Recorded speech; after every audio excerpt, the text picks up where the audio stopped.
tennis star Coco Gauff, NBA MVP Kawhi Leonard, and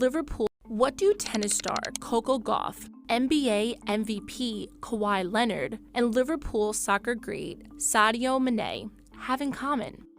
They all wear New Balances on the court and on the field. You don't have to be a sneakerhead to know that New Balances weren't always considered the cool shoe. But somehow, despite steep competition, New Balance has entered the conversation. Reportedly, from 2010 to 2018, sales jumped by more than 100% at a time when athleisure was making the biggest dent in the shoe market. So why are athletes across the sports spectrum flocking to New Balance now? The answer lies in the shoe's soles and the attention to detail in their manufacturing. I traveled to New Balance's Lawrence, Massachusetts facility to learn what goes into the process.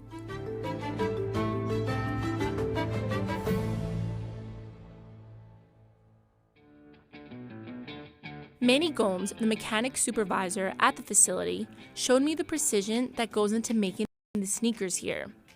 Making a New Balance sneaker takes 50 to 60 steps, and work is divided into 4 stations: the prep station, initial stitching, hand stitching, and the assembly station.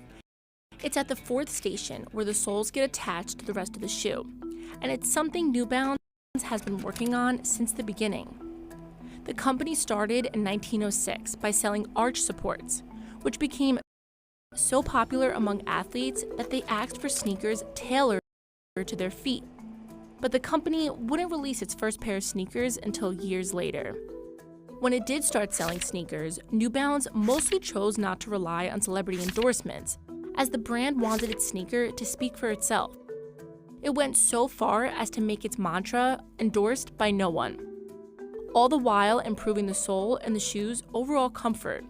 But before the sole is ever added, the work begins at the first station. This is where fabrics are cut into different parts of the shoe. So how exactly does the machine for the cutting work? This is the vamp die. It's going to cut off the vamp of the shoe. What the cutter is going to do is they're going to place it on this web material. They're going to cut it. They're going to flip it around so they can just try to get their space in as tight as possible and work their way down. This station is where small but mighty details of the shoe come together, such as sticking on sizing and model labels.